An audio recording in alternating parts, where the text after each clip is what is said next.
మీనా వాళ్ళ అమ్మ వాళ్ళని దొంగలు దొంగలు ముఠాలు అంటూ నోరేసుకొని పడిపోయిన ప్రభావతి నోరు పడిపోయే టైం దగ్గరకు వచ్చింది.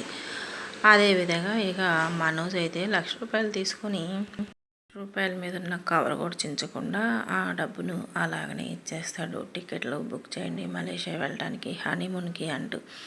ఇక టికెట్లు బుక్ అయ్యి టికెట్లతో పాటు ఆ కవర్ కూడా తీసుకొచ్చి ఇచ్చేస్తారు. ఇదిగోండి మీరు ఏ కవర్లో అయితే డబ్బులు పెట్టి ఇచ్చారో అదే కవర్లో మీ డబ్బులు మిగిలిన డబ్బులు మీకు ఇస్తున్నాను అంటూ ఆ టికెట్లు బుక్ చేసిన అతను తీసుకొచ్చిస్తాడు. ఇక ఆ కవర్ తీసుకొని టికెట్లు ఏంటి కవర్ ఏంటి అంటే మనోజ్ అప్పుడు బాలు అంటాడు, టికెట్లు ఏంటి కవర్ ఏంటి ఎక్కడికి వెళ్తున్నారు అంటే హనీమూన్కి రోహిణి మనోజ్ మలేషియా వెళ్తున్నారు అని చెప్తుంది ఇక ప్రభావతి.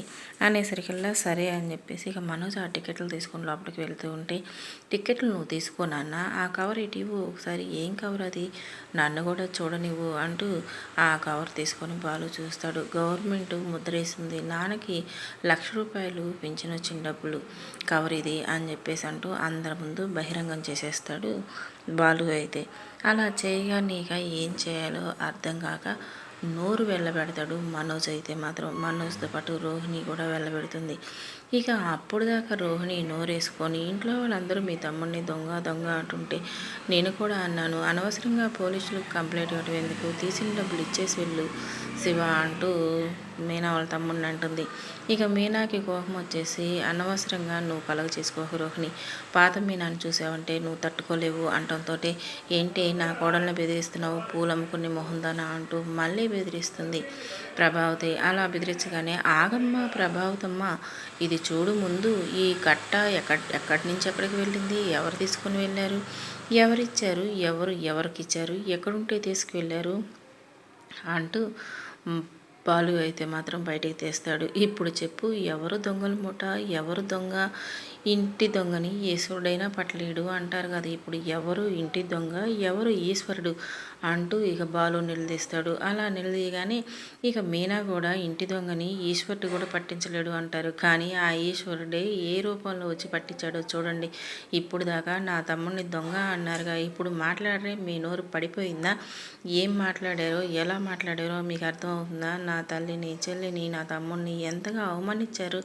ఇప్పుడు నోరు రావట్లేదే, నోరు లెగవట్లేదే, మాట్లాడండి, నీ ఇంట్లోని నీ కొడుకే దొంగ అంటూ నిలదీస్తుంది మీనా. అలా నిలదీయగానే ఇక మీనా వాళ్ళ అమ్మ కూడా నేను మాట్లాడాలి అంటంతో, ఏంటి నువ్వు మాట్లాడేది అంటుంది ప్రభావతి.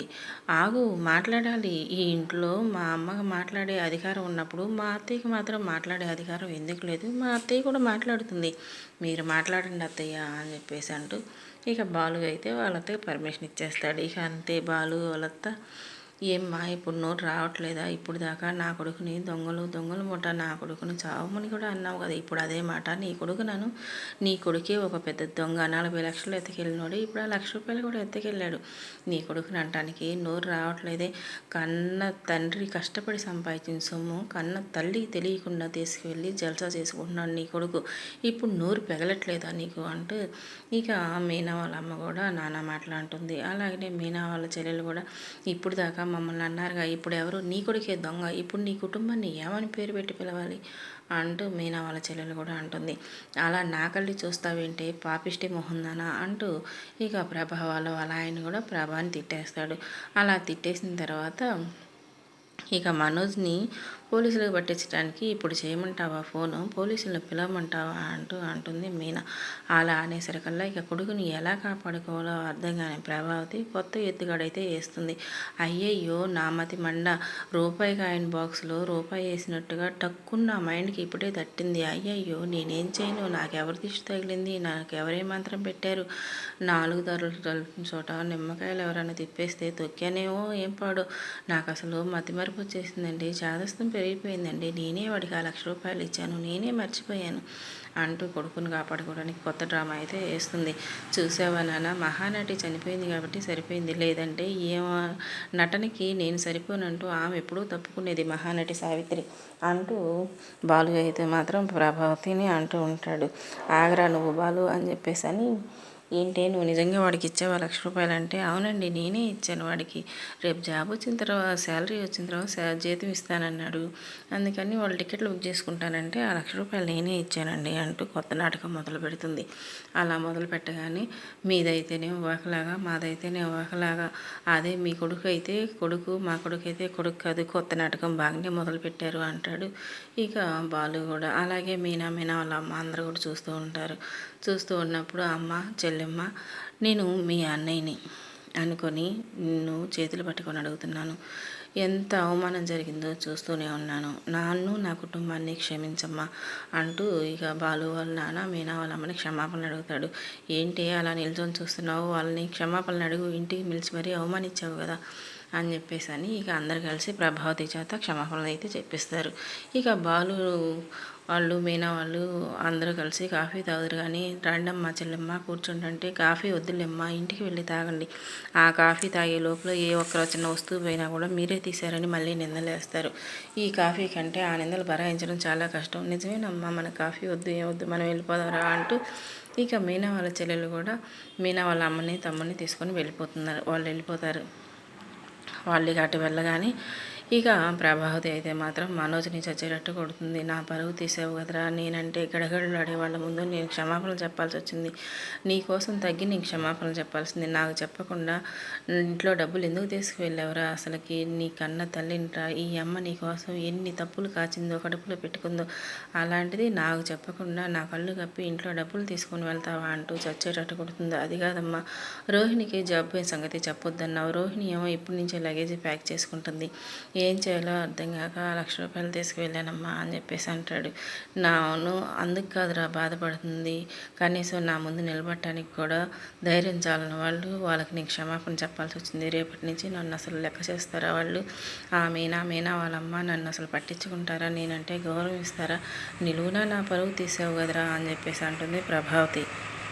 ఇంకా మనోజ్ని అయితే పిచ్చి కొడుతుంది ప్రభావతి. కొట్టిన తర్వాత త్వరగా ఏదైనా జాబ్ చేసుకో, భర్తకి జాబ్ లేకపోయినా సంపాదన లేకపోయినా భార్య లెక్క చేయదురా, ఈ దొంగతనం నువ్వే చేసావన్న సంగతి క్లారిటీ కనుక వచ్చింది అంటే రోహిణి నిన్ను ఒక దొంగలాగా చూస్తుంది, అది నేను భరించగలనా అని చెప్పేసి అంటూ ఇక మనోజ్ని అయితే మాత్రం అక్కడి నుంచి పంపిస్తుంది. అక్కడి నుంచి పంపించగానే ఇక రోహిణి అంటుంది, ఏంటండి మీ అమ్మ నీకు ₹1,00,000 ఇవ్వటం ఏంటి, ఆమె మర్చిపోవటం ఏంటి, ఆమె ఇచ్చిన సంగతి మీరు కూడా మర్చిపోవటం ఏంటి, నాకేమీ అర్థం కావట్లేదు అంటూ ఉంటుంది రోహిణి ఏదో అయిపోయింది వదిలేసాయి, ఇప్పుడు నా మనసు ఏం బాగలేదు, నన్ను కదిలించి మాకు అంటే, మీకు మనసు బాగలేదా లేదంటే చేసిన దొంగతనం ఎలా తప్పించుకోవాలని చూస్తున్నారని, దొంగతనం ఏంటి, అదే మీ అమ్మ ఇచ్చిన డబ్బులు మర్చిపోయినట్టు నన్ను కూడా మర్చిపోతారేమోనేమో అని చెప్పి అంటుంది రోహిణి.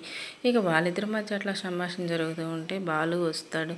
బాలు వచ్చే టైంకి మీనా అయితే వాళ్ళ తమ్ముడితో మాట్లాడుతుంది. ఎక్కడున్నావురా శివ అంటే, బయట ఉన్నానక్క అంటాడు. బయట ఏదైనా పని మీద వెళ్ళావంటే, లేదక్క అమ్మ మొహం చూడలేక ఇలా బయటకు వచ్చి కూర్చున్నాను అని చెప్పేసి అంటాడు. అమ్మ ఎంత బాధపడుతుందో, తెలిసి తెలియని వయసులో చేసిన తప్పు జీవితాంతం ఎలా వెంటాడుతుందో చూసావుగా, ఇక నుంచైనా జాగ్రత్తగా ఉండు, ఇంటికి వెళ్ళు, అమ్మని శృతిని ఓదార్చి, వాళ్ళు బాధపడుతూ ఉంటారు, నువ్వు బాగా చదువుకొని గొప్పవాడి కావాలి, వాళ్ళు నిన్ను తిట్టిన వాళ్ళే రేపు నిన్ను పొగడాలి అని చెప్పేసి అంటుంది మీనా అయితే.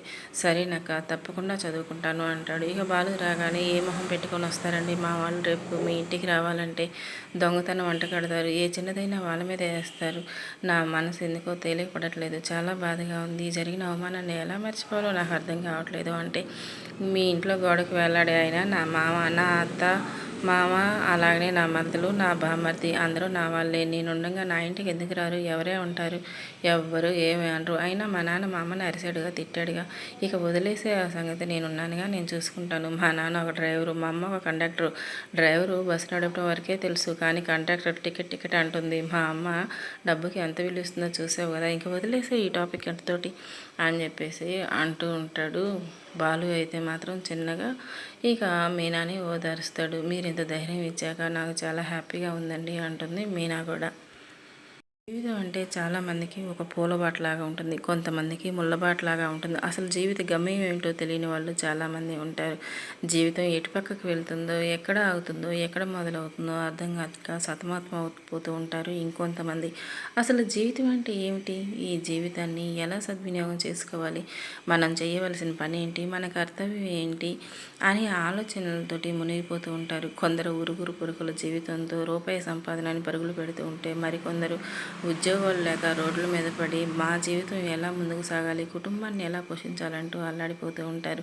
అసలు ఈ జీవిత గమనంలో, ఈ జీవన ప్రయాణంలో ఎటు వెళ్ళాలి, ఎటు ఒడ్డున దూరాలి, గమ్యం ఎక్కడో